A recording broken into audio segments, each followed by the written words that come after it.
Guys, welcome to the maths. Chapter है हमारा direct and inverse proportion, NCERT class 8 exercise 13.1। तो बच्चों लौटे हम क्वेश्चन नंबर 5 के साथ। बहुत ही इंटरेस्टिंग चैप्टर है, इजी क्वेश्चन है, जल्दी से पढ़ते हैं। A photograph of a bacteria enlarged 50,000 times attain a length of 5 centimeter as shown in the diagram। बच्चों ध्यान से सुनना, वो कह रहा है कि ना एक ना हमारे पास तस्वीर है एक बैक्टीरिया की। जैसे कि पहले मैं आपको बता दूं, बैक्टीरिया एक माइक्रो ऑर्गेनिज्म है। माइक्रो ऑर्गेनिज्म माने कि बच्चों वो जीव जो इतना छोटा होता है जिसे हम अपनी नेकेड आईज से, मतलब अपनी नॉर्मल आंखों से हम उसे नहीं देख सकते। बहुत ही छोटा जीव होता है, इसीलिए तो देखो उसकी फोटोग्राफ कैसे ली, उसको जूम करके कितनी बार इनलार्ज किया। इनलार्ज का मतलब होता है जूम करना। हमने ना उसकी फोटो को जब जूम करा 50,000 बार, मतलब कि हमारा एक बैक्टीरिया था। देखो ध्यान से, हमने बैक्टीरिया को जब जूम किया ना, हमने जब देखो मान लो बैक्टीरिया, वैसे तो बैक्टीरिया नहीं दिखता, मैं आपको बता दूं बैक्टीरिया नहीं दिखता, पहले बता दूं। यहां पर बोला हुआ है जब हमारा बैक्टीरिया इतना सा था, देखो हमने ना उसको बहुत बार जूम किया। कितनी बार जूम किया? 50,000 बार जूम किया, तब जाकर उसकी फोटो हमें कुछ ये दिखी है 5 सेंटीमीटर की। समझना बच्चे, बैक्टीरिया एक बहुत ही छोटा ऑर्गेनिज्म है जो कभी नहीं दिखता। हमने उसकी तस्वीर खींचने के लिए उसे 50,000 बार जूम किया। 50,000 बार जूम करने के बाद, 50,000 बार जूम करने का ऐसा है। ठीक है, चलो ठीक है बच्चों, 50,000 जूम करने के बाद इतना है। ठीक है, तो पहले तो बच्चों मैंने आपको बोला था ना कि एक स्टेटमेंट को पढ़ने के बाद आप लोगों को एक डायग्राम बनाना है। तो मैं जल्दी से डायग्राम बना लेता हूं बच्चों, ध्यान से देखना। यहां पर आप देख सकते हो, डायग्राम बना लीजिए। ये बना दिया और ऐसे दो बॉक्स। ठीक है, सबसे पहले तो मेरे पास यहां पर जो न्यूमेरिकल्स वैल्यू है, देखो मैंने पूरी की पूरी एक सेंटेंस को पढ़ा यहां से, अ से लेकर फुल स्टॉप तक। आपको जो भी न्यूमेरिकल्स वैल्यू दिखती है ना, उन्हें अंडरलाइन करते हो। चलो देखो, numericals value, numericals value, numerical value, और जो न्यूमेरिकल्स वैल्यू को रेड से अंडरलाइन करूंगा। न्यूमेरिकल वैल्यू, न्यूमेरिकल वैल्यू, अरे ये रहा 50,000 बार, कर दो इसे अंडरलाइन। अटेन आ लेता, और ये रहा न्यूमेरिकल वैल्यू 5 सेंटीमीटर। ठीक है, देखो इस पूरी की पूरी पहले सेंटेंस में जितने भी न्यूमेरिकल्स थे, माने कि नंबर्स थे, मैंने उन्हें सर्कल कर लिया। एक था बच्चों आपका 50,000 और एक था आपका 5 सेंटीमीटर। एक को मैं लिख देता हूं ऊपर 50,000 और एक को लिख देता हूं नीचे 5 सेंटीमीटर। अब ये 50,000 क्या है भाई? इनलार्ज, कितनी बार आपने इनलार्ज किया वो है ना, फोटोग्राफ को जो इनलार्ज किया है, फोटोग्राफ इनलार्जमेंट।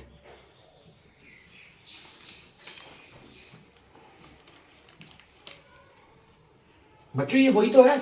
ये 50,000 है क्या? मतलब हमने फोटो को कितनी बार जूम किया है, जूम को इनलार्जमेंट कहते हैं। तस्वीर को कितनी बार इनलार्ज किया है ये वो बता रहा है। और 5 सेंटीमीटर क्या है? लेंथ, हमारी जो लेंथ आई है ना,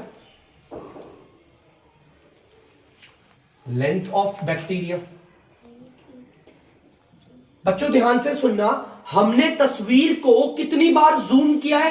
इनलार्जमेंट का मतलब होता है बच्चों जूम करना। हमने तस्वीर को 50,000 बार, ऐसे देखो जूम करते हैं ना फोटो में, देखो ऐसे एक बार, फिर 2 बार, 3 बार, 4 बार, 50,000 बार जूम किया, तब जाकर इतना छोटा बैक्टीरिया था, उसे 50,000 बार जूम किया, तब जाकर 5 सेंटीमीटर का बैक्टीरिया में दिखा। पता है इतना छोटा होता है बैक्टीरिया, इतना छोटा। चलिए कोई बात नहीं, अब आगे की स्टेटमेंट पढ़ते हैं। What is the actual length of the bacteria? ठीक है, if the photograph is enlarge 20,000 times only. बेटा देखो अब न्यूमेरिकल और क्या दिख रहा है आपको? ये है न्यूमेरिकल, ये 20,000 है। वो कह रहा है कि अगर हम तस्वीर को 20,000 बार जूम करें, ये 20,000 बार क्या कर रहे हैं? जूम कर रहे हैं ना, इनलार्ज कर रहे हैं। इसे मैं ऊपर रखूंगा या नीचे रखूंगा? देखो ध्यान सुनना भाई, ऊपर रखेंगे 20,000, तो ये जूम करने वाला है तो ऊपर रखेंगे। वो कह रहा है लेंथ क्या निकलेगी बता दो, ये हमारी फोटोग्राफ बैक्टीरिया की लेंथ क्या होगी वो बता दो। लेंथ निकालनी है हमें, लेंथ निकालनी है। अब एक बात बताना, सबसे पहले मैं आपको ये बताता हूं, जिससे मान लो बैक्टीरिया मेरा, ठीक है, यहां पर ध्यान से देखना बच्चों। देखो जब मैंने बैक्टीरिया की तस्वीर को 50,000 बार जूम किया, तब उसकी लेंथ कितनी है? 5 सेंटीमीटर। अगर मैं जूम करने की पावर को कम कर दूंगा तो तस्वीर बड़ी और आएगी, छोटी हो जाएगी। भाई जाहिर सी बात है, मैं अगर आपको बोलूंगा, मैं अगर जूम इसको 50,000 बार कर रहा था तो 5 सेंटीमीटर आती, इतनी बड़ी। अगर मैं इसको जूम सिर्फ 20,000 बार करूंगा तो आप लोगों को पता है इसकी ना जो लेंथ होगी कुछ छोटी हो जाएगी। भाई आपको पता है, ये लोग तो आप भी जानते होंगे, जितना ज्यादा जूम करूंगा तस्वीर उतनी तो बड़ी आती है ना। अगर मैंने यहां पर जूम पावर को किया कम तो तस्वीर भी क्या हो गई, कम। समझ रहे हो? एक चीज को कम करने पर, देखो जूम की पावर को देखो कम कर रहा हूं ना, जूम करने की पावर को, अगर जूम करने की पावर को कम कर रहा हूं तो तस्वीर की जो लेंथ है वो भी क्या हो गई, कम। जब किसी एक चीज को कम करने पर दूसरी भी कम हो जाए उसे कहते हैं डायरेक्ट प्रपोर्शन। और वैसे भी मैंने आपको पहले बता रखा था कि ये डायरेक्ट प्रपोर्शन वाले ही क्वेश्चन है सारे के सारे। ठीक है बच्चों? चलिए बच्चों, अब आपको पता है इसे बोलते हैं x1, इसे बोलते हैं x2, इसे बोलते हैं y1, इसे बोलते हैं y2। अब आगे का खेल आप सबको पता है, पूरी इसको उतारूंगा। Photograph enlargement is in direct proportion to to के बाद आपको पता है ये लाइन उतार देंगे। यहां थोड़ी सी जगह नहीं है बच्चों, इसलिए मैं नीचे लिख रहा हूं, वैसे जगह होती तो मैं यही लिख देता हूं। लेंथ ऑफ बैक्टीरिया मैंने आप लोगों को बता रखा है, सिर्फ रटी रटाई लाइन ये है बस। बाकी ये वाला पूरा का पूरा पहले इसे उतारते हैं, is in direct proportion to, फिर इसको उतार देते हैं। ठीक है? बहुत सिंपल है, कोई इतना हार्ड नहीं है। अब अगर ये दोनों डायरेक्ट प्रपोर्शन है, मानते हो कि नहीं मानते हो? अगर मैं इनलार्जमेंट मतलब कि जूम पावर को करूंगा कम तो भाई फोटो भी तो कम ही आएगी। ये आप अपने फोन में देख लेना, अगर जूम पावर को बढ़ा दोगे तो तस्वीर भी बढ़ जाएगी, जूम पावर को कम करोगे तो तस्वीर भी कम हो जाएगी। होगी कि नहीं होगी? चलिए बच्चे, और आपको पता है डायरेक्ट प्रपोर्शन का मैंने फॉर्मूले में बता रखा था आपको, x1 अपॉन में y1 ये किसके बराबर होगा, x2 अपॉन में y2 के बराबर होगा।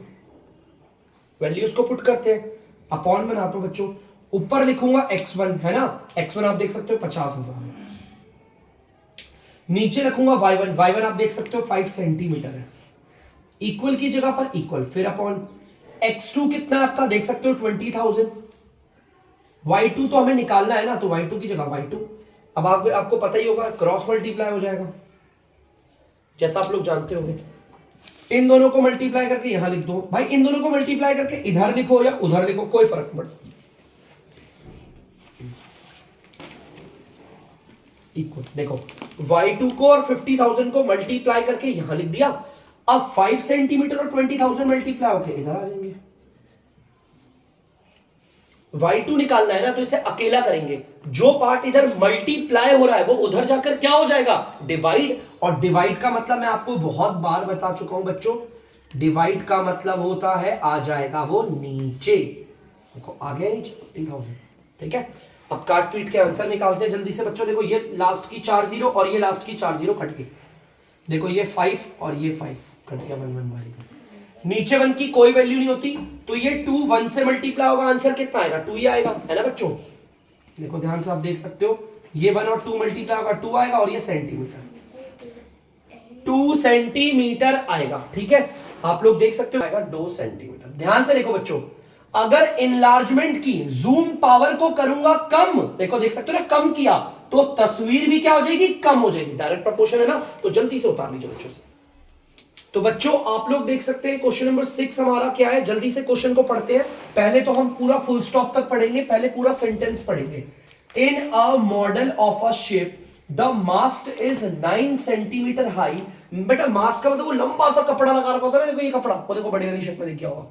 ठीक है? इसे कहते हैं, इस कपड़े को जो लगा रखा होता है बड़ा सा, मुझसे वो बड़ा सा कपड़ा नहीं बन रहा, इसे मैंने झंडा लगा दिया। ठीक है? उसी को मास्ट कहते हैं। देखो यहाँ पर ये छोटा सा है, और ध्यान से देखना बच्चों, यहाँ पर ये बड़ा सा मास्ट है। ठीक है?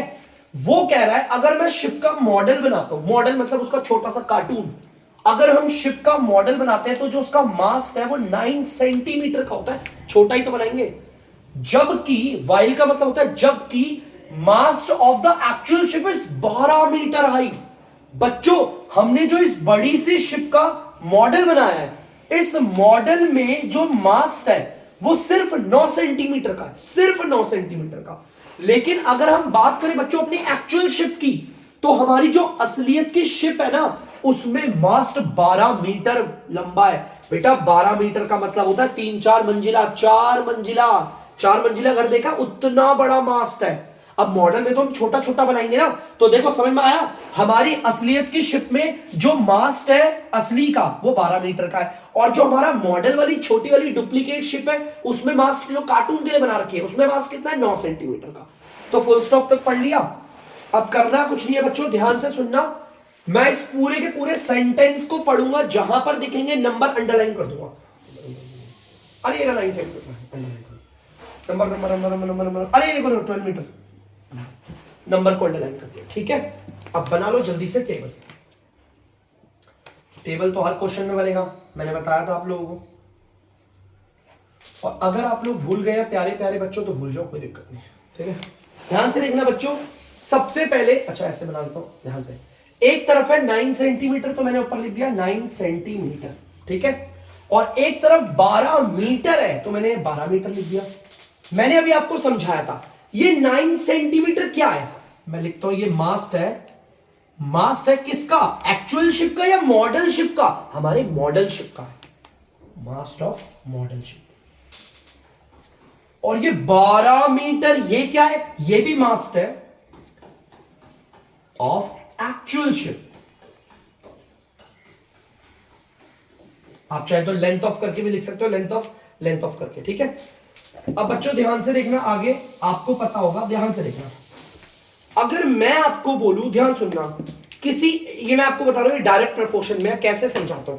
देखो अगर मैंने आपको बोला, देखो शिप हमारी इतनी बड़ी है ना, अगर मैं शिप के साइज को बढ़ा दूं और बढ़ा दूं, लो शिप का साइज देखो मैंने कितना बड़ा बना दिया। अगर शिप मेरी इतनी बड़ी होगी, अगर मैं शिप का साइज बढ़ा दूं, मतलब अगर मैं मास्ट का साइज बढ़ा दूं तो उसके मॉडल में भी मास्ट का साइज बढ़ेगा ना।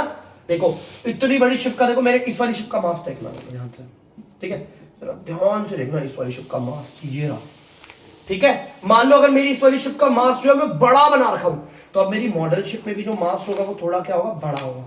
बड़ा होगा कि नहीं होगा, है ना।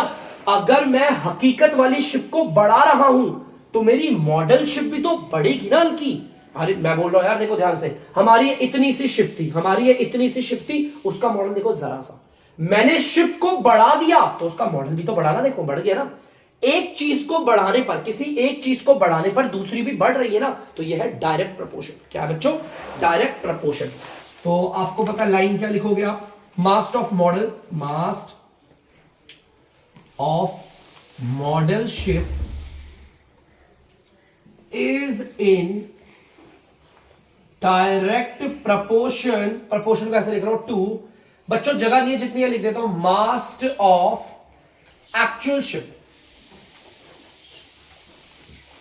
आपको पता है ये हमारा x1 है, ये हमारा x2, ये हमारा y1 है और ये हमारा y2।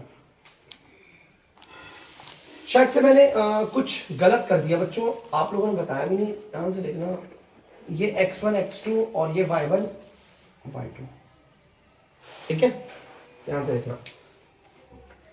अरे तो दोनों कॉलम खाली है, आगे भी जरा पढ़ लेते, जरा देख लेते क्वेश्चन को। If the length of the ship of the, अरे देखो 28 मीटर, अरे यार 28 मीटर, इतना बड़ा यार, ये इतना बड़ा किसमें आएगा, एक्चुअल में ही तो आएगा, मीटर वाले में तो आएगा। हमें मॉडल शिप का निकालना है, ठीक है, कोई दिक्कत नहीं, निकालना ही है, ठीक है।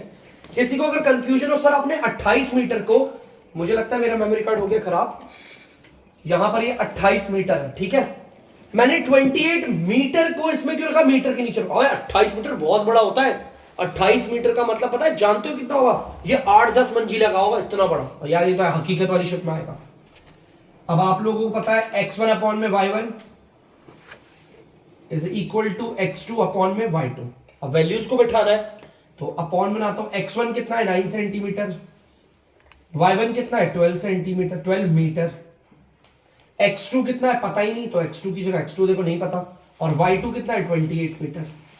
अब आप लोगों को पता है क्रॉस मल्टीप्लाई, तो कर लेते हैं क्रॉस मल्टीप्लाई। क्रॉस मल्टीप्लाई में बच्चों 9 सेंटीमीटर और 28 मीटर, ये मल्टीप्लाई हो गया, इधर आ गया, और 12 मीटर और x2 मल्टीप्लाई होके इधर आ गए। x2 निकालना है ना, उसके साथ जो भी यहां मल्टीप्लाई हो रहा है वो उधर जाके क्या हो जाएगा, डिवाइड। डिवाइड का मतलब होता है बच्चों आ जाएगा नीचे 12 मीटर, देखो जो नीचे था 12 मीटर, जो ऊपर था वहां पे मल्टीप्लाई हो रहा था, इधर आके डिवाइड हो गया, नीचे आ गया, काटते हैं, देखो बच्चों पहले तो मीटर से देखो ये रहा, अरे यार दिक्कत हो रही है मुझे शायद, आज मीटर से मीटर काट दिया, ठीक है बच्चों। अब मैंने देखा ये 4 के टेबल से कट रहे हैं, 4 के टेबल से आता है 7 बारी पे और ये जाता है 2 बारी पे। ध्यान से देखोगे अब ये 2 के 4 3 बारी में। आज बच्चों कुछ हो गया शायद से, आज बहुत गलतियां हो रही है मुझसे भी। अब बच्चों ध्यान से देखना, ये 3 के टेबल से कटते हैं, ये कटता है 3 के टेबल से 1 बारी पे और ये कटता है 3 बारी पे। नीचे 1 की कोई वैल्यू नहीं होती, 3 और 7 आपस में हो रहे हैं मल्टीप्लाई, 21 आएगा बच्चों। ध्यान से देखना, 3 को 7 से मल्टीप्लाई करोगे 21 और यूनिट कौन सी है, सेंटीमीटर, x2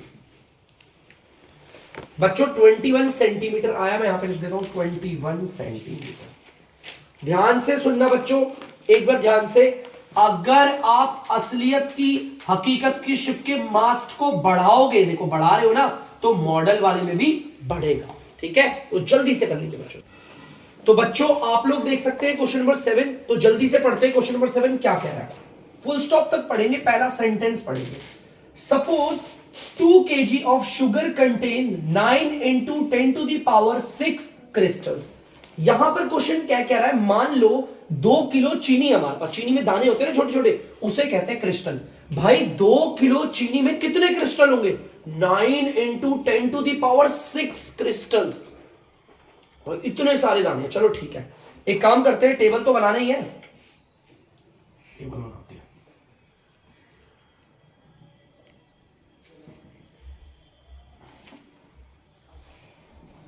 लो ठीक है, अब यहां पर पूरे के, मैंने क्या बोला था हर क्वेश्चन में, मैंने क्या बोला है, आपको पहले पूरा सेंटेंस पढ़ना है। पूरे सेंटेंस में जो भी आपको न्यूमेरिकल दिखता है उसे सर्कल कर लो। देखो ये 2 kg सर्कल कर लिया, और ये 9 into 10 to the power 6 crystal, इसको भी सर्कल कर लिया। यही दिख रहा है ना, पहले पूरे सेंटेंस में यही दो नंबर दिख रहे हैं ना, सर्कल कर लिया। जिसको मन करे जहां रख लो, 2 kg को यहां रख लेते हैं और इस वाले पार्ट को नीचे रख लो।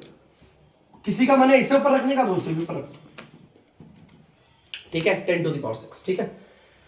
अब बच्चों ये 2 किलो क्या है, शुगर है, ये तो चीनी है ना, और ये 9 into 10 to the power क्या है, 6 नंबर ऑफ क्रिस्टल्स, जो दाने हैं हमारे, ठीक है, हमारे दाने हो गए, ठीक है।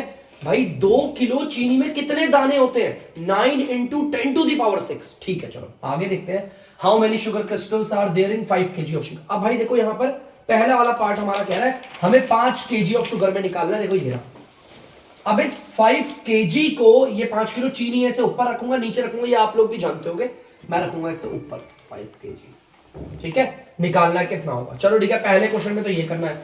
अब दूसरे पार्ट के लिए मैंने थोड़ा सा आगे इसी को एक्सटेंड कर दिया। दूसरे पार्ट में क्या कह रहा है, 1.2 kg ऑफ शुगर में। अब ये 1.2 kg चीनी है ना, तो ऊपर आएगा, और दाने होते हैं तो कहां था, नीचे, ठीक है। हमें ये निकालना बड़ा सिंपल है यार। एक बात बताओ, अगर मैं चीनी को बढ़ाऊंगा तो चीनी के अंदर दाने भी तो बढ़ेंगे ना। एक चीज को बढ़ाने पर दूसरी चीज भी बढ़ेगी। अगर चीनी को बढ़ाएंगे तो चीनी के अंदर के दाने भी बढ़ेंगे ना, तो मतलब ये डायरेक्ट प्रपोर्शन में है। माने कि शुगर, पहले आप ये लिख दो, sugar is in direct proportion to the number of crystals. हमारी जो चीनी है वो किसके डायरेक्ट प्रोपोर्शन में है, दानों के। चलो ठीक है, यहां पर ये आ गया x1, ये आ गया x2, ये आ गया x3, ये आ गया y1, ये आ गया y2 और ये आ गया y3। अब बड़ा सिंपल है क्वेश्चन करना, तो जल्दी से करते हैं इसे सॉल्व। x1 अपॉन में y1 is equal to x2 upon में y2, पहले ही ले लिए, ठीक है। वैल्यूज को बिठाते हैं, x1 देखो क्या है 2 kg, y1 क्या है 9 into 10 to the power 6 equal, x2 क्या है आप देख सकते हो 5 kg, y2 क्या है, y2 की जगह y2 रख दो, कुछ नहीं पता तो, ठीक है। अब आप लोग जानते हो क्रॉस मल्टीप्लाई, तो क्रॉस मल्टीप्लाई भी कर दो बच्चों, सिंपल है क्रॉस मल्टीप्लाई। क्रॉस मल्टीप्लाई करोगे, ध्यान से देखना, ये 2 kg और ये अगर मैं इन्हें मल्टीप्लाई करके इधर ले रहा हूं, 2 kg मल्टीप्लाई बाय y2 को 2 kg को मल्टीप्लाई करके यहां लिख दिया, तो आपको पता है ये वाला पार्ट और ये वाला पार्ट इधर आ जाएगा मल्टीप्लाई होकर, 9 into 10 to the power 6 multiply by 5 kg आ गया इधर, सिंपल है। y2 निकालना है ना, तो y2 को अकेला करना पड़ेगा, उसके लिए 2 kg इधर मल्टीप्लाई हो रहा है, उधर जाके क्या हो जाएगा डिवाइड।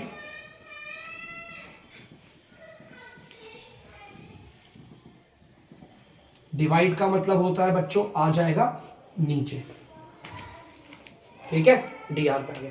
चलिए अब इसे सॉल्व करते हैं। किलोग्राम से तो किलोग्राम पूरा कट गया किलोग्राम से। बेटा मैं आपको बता रहा हूं, ध्यान से सुनना, गलती से भी आप इस 10⁶ को मत छेड़ना, बिल्कुल मत छेड़ो, इसको एज इट इज रहने दो। या तो 2 को इससे काट लो, या तो 2 को इससे काट लो, जिससे मर्जी काटो, मैं इससे काट लो। ये 2 के टेबल से 2.5 बारी का कटते हैं, काट दिया, ठीक है। डिवाइड कर लेना, 2 को 5 से 2.5 बारी में जाएगा, नीचे 1 की कोई वैल्यू नहीं। देखो ध्यान से, y2 कितना है, 9 को इस वाले पार्ट से मल्टीप्लाई करो, इंटू 10⁶ को बिल्कुल नहीं छेड़ूंगा, ध्यान से देखना, इंटू 10⁶ तो एज इट इज उतार दिया, ठीक है, इसको बिल्कुल नहीं छेड़ा। 9 को और इस 2.5 को मल्टीप्लाई कर देता हूं। मल्टीप्लाई करते वक्त पॉइंट को भूल जाओ, ये 9 है और वो 25 है, 9 पंजे 45, 2 2 18 22।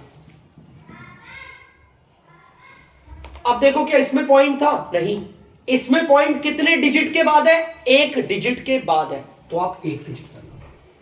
क्या आ गया? 22.5 इंटू 10⁶। हालांकि इसे ना अगर आप वहां देखोगे, देखो ध्यान से सुनना, आंसर को देखोगे ना, देखो y2 हमारा ये आ रहा है, देखो ध्यान से सुनना, 22.5 इंटू 10⁶ ये आ रहा है।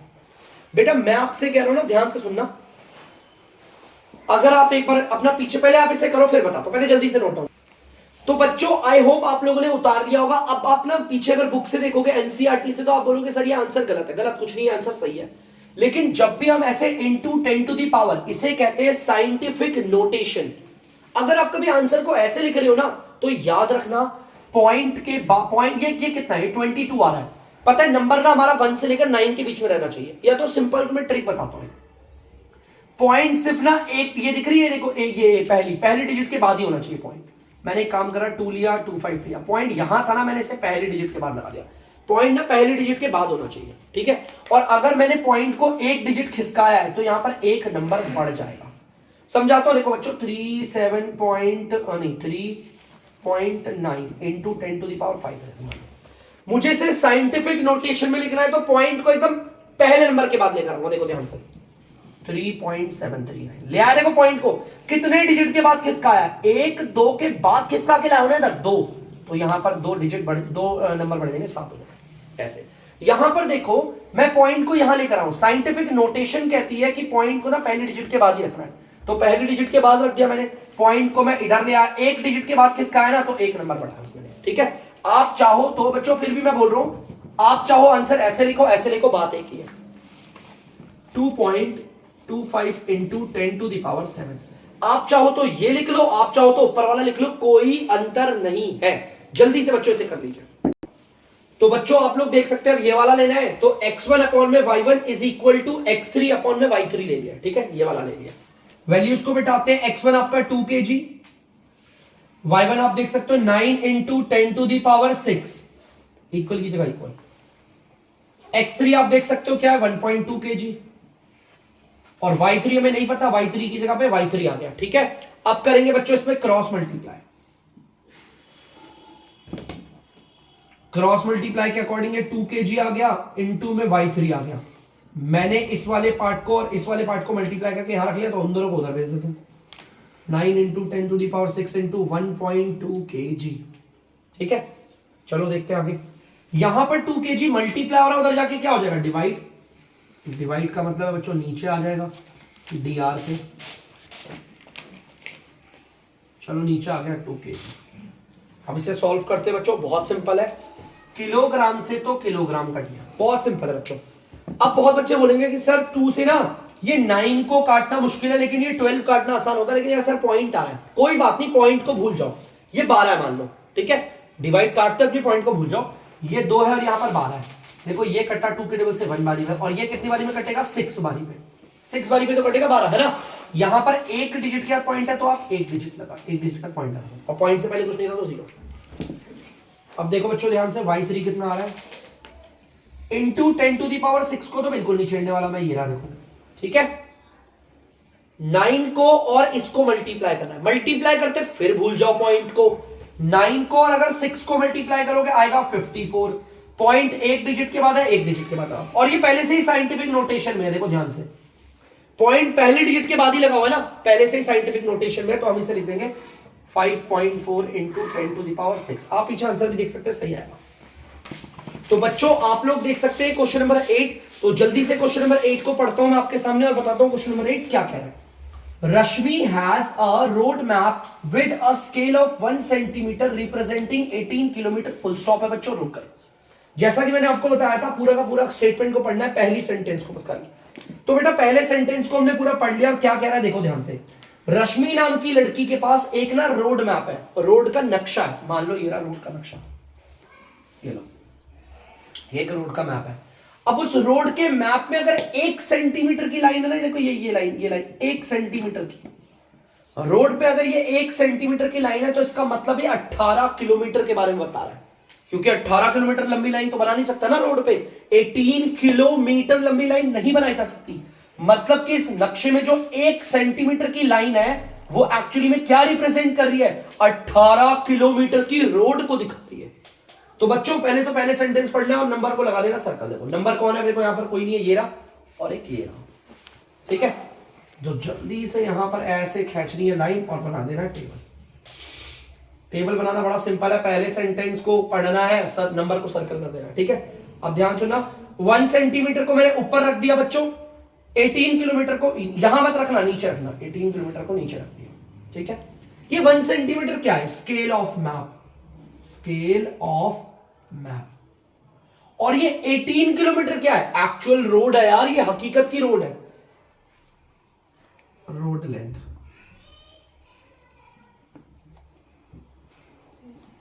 या फिर लिख दो एक्चुअल रोड लेंथ, हकीकत में जो रोड की लेंथ है ना। अब बच्चों आगे देखते हैं, she drives on a road for 72, अरे यार ये 72 किलोमीटर कहां आएगा, 72 किलोमीटर भाई ये मैप पे तो नहीं आ सकता, ये तो नीचे आएगा, ये आएगा ना नीचे, हमें ये निकालना है, सिंपल है क्वेश्चन, बड़ा सिंपल है। आपको पता है ये x1 ये x2 ये y1 ये y2। एक बात बताओ, अगर मेरी हकीकत की रोड ना 18 से 72 होगी, अगर मैं हकीकत की रोड को बढ़ाऊंगा तो क्या नक्शे पे भी रोड जो बढ़ेगी, बिल्कुल बढ़ेगी। एक चीज को बढ़ाने पर दूसरी चीज भी बढ़ेगी ना। अगर हकीकत में रोड बढ़ी है तो आपको पता है, अगर ध्यान से देखना बच्चों, 1 सेंटीमीटर देखो 18 किलोमीटर की रोड को इससे दिखा तो 72 किलोमीटर की रोड जाहिर से ज्यादा बड़ी बनाऊंगा ना नक्शे पे। अगर मैं यहां पर हकीकत की रोड को बढ़ा रहा हूं तो नक्शे पे भी तो रोड बढ़ेगी ना, तो direct proportion. Scale of map is in direct proportion to actual road length, ठीक है बच्चों।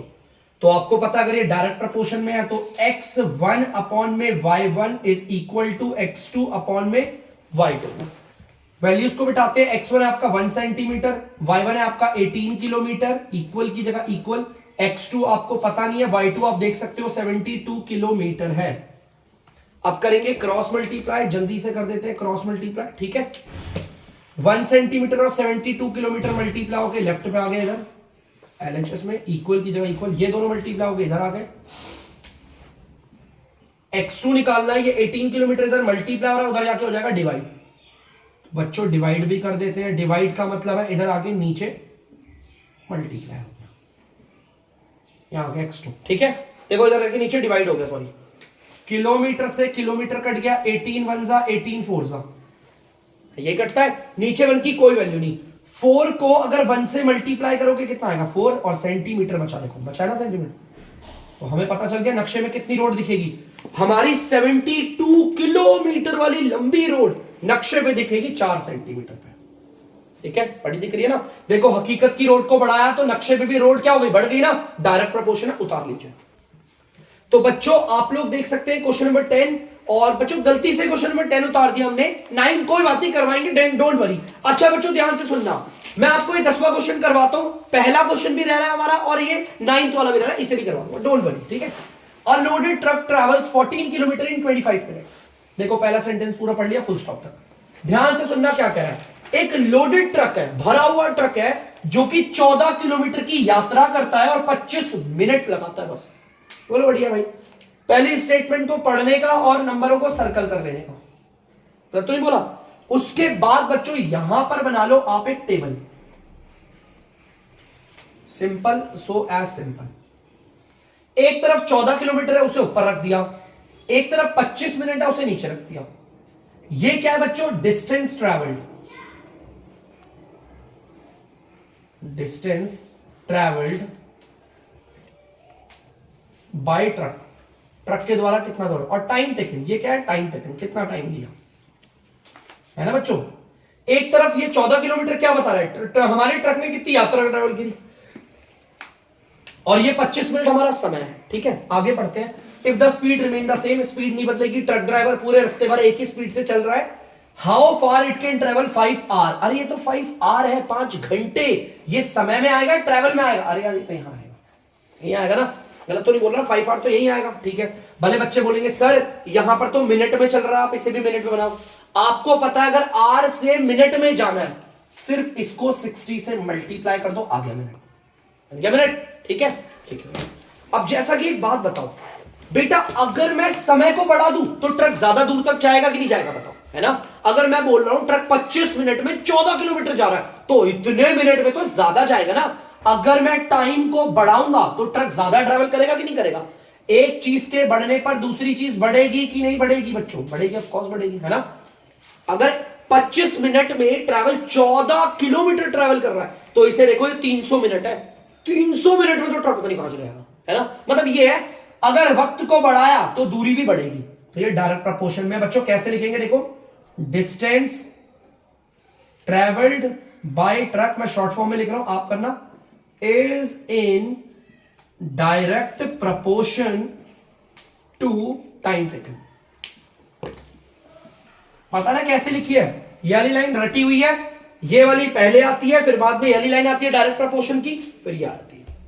तो ध्यान से देखना, अगर ये डायरेक्ट प्रपोर्शन में है तो x1 अपॉन में y1 is equal to x2 upon में y2।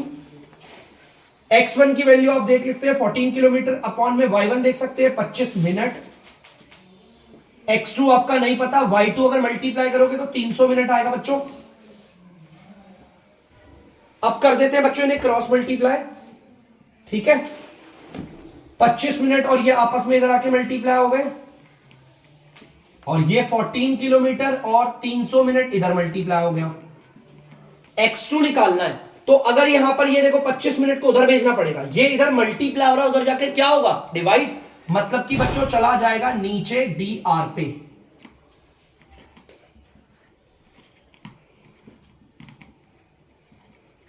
चलो बच्चों देखते हैं, अभी कट रहा है तो काटते हैं। देखो मिनट को मिनट से काट दिया, 25 के टेबल से ही जाता है बच्चों, और पता कितनी बारी में आता है, 12 बारी में आता है। 25 के टेबल में आता है 12 बारी में, मैंने काट दिया, आप डिवाइड कर लेना। देखो नीचे 1 की कोई वैल्यू नहीं होती बच्चों। x2 कितना आ गया, देखो 14 और 12 आपस में मल्टीप्लाई, 12 चौक 48, 12 चौक और 1 4 16। ठीक है बच्चों, ध्यान से देखना, मैंने 14 को और 12 को मल्टीप्लाई करा 168, और यूनिट कौन सी आ रही है, किलोमीटर। इसका मतलब अगर हम समय को 25 मिनट से, ये 300 है, 300 मिनट कर देंगे तो हमारा ट्रक 168 किलोमीटर तक ट्रैवल करेगा, है ना। समय को बढ़ाने पर हमारी जो दूरी है वो भी बढ़ रही है ना। जब हम एक चीज को बढ़ाएं और दूसरी भी बढ़ जाए, इसका मतलब वो डायरेक्ट प्रपोर्शन में है। अब ध्यान से सुनना बच्चों, यहां पर हो गया एक्सरसाइज 13.1 का एंड। ऐसा मैं नहीं बोलने वाला क्योंकि हमारे 2 क्वेश्चन अभी रह रहे हैं, तो लेकिन इस वीडियो का मैं एंड कर रहा हूं। अब नेक्स्ट वीडियो में जल्दी से आपके लिए क्वेश्चन नंबर 1 और क्वेश्चन नंबर 9 करवा देंगे। ठीक है बच्चों, तो तब तक के लिए बच्चों, अगर आपको डीमैथ्स की वीडियो पसंद आ रही है तो वीडियो को लाइक करें, शेयर करें और चैनल को सब्सक्राइब करें। बाय।